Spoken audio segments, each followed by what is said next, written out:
ஆனா அந்த சாதிவாரி கணக்கெடுப்பு ஆர்ப்பாட்டத்துக்கு அதிமுகவும் அழைப்பு விடுத்திருந்தாங்க, தாவேகாக்கும் அழைப்பு விடுத்திருந்தாங்க. பட் 2 கட்சியுமே அதை புறக்கணிச்சுட்டாங்க. அப்படி இருக்கும்போது அன்புமணிக்கு செல்வாக்கு இல்லை நம்ம எடுத்துக்கலாமா?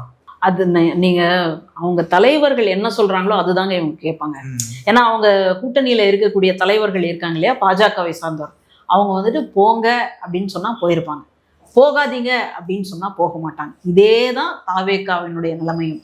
அவர் கொள்கை எதிரி, கோட்பாடு எதிரிலாம் பேசுவார்.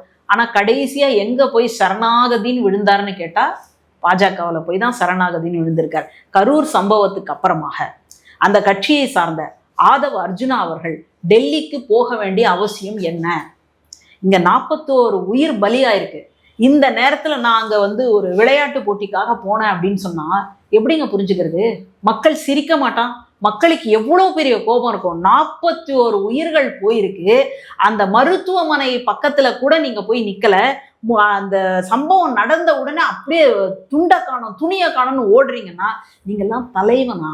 குறைந்தபட்ச மனிதனா? நீங்கெல்லாம் மனுஷன் கூட தெருக்கள்ல சாலைகள்ல ஒரு விபத்து நடந்துடுச்சு அப்படின்னா ஒரு ஆம்புலன்ஸுக்காவது ஃபோன் பண்ணி வரவழைக்கிறான்.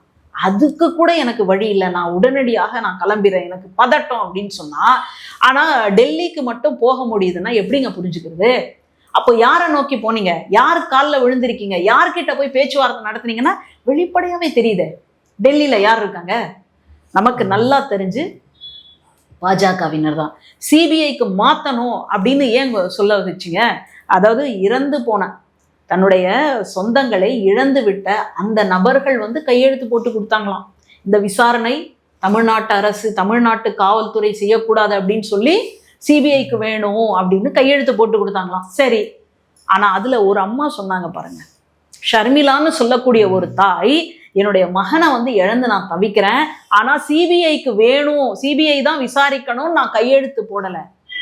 யாரு போட்டாங்கன்னு கேட்டா அந்த கணவர்னு சொல்லக்கூடிய நபர், ரொம்ப வருஷத்துக்கு முன்னாடி காணாம போனவர், விட்டுட்டு போனவர், அவர் கையெழுத்து போட்டிருக்காரு.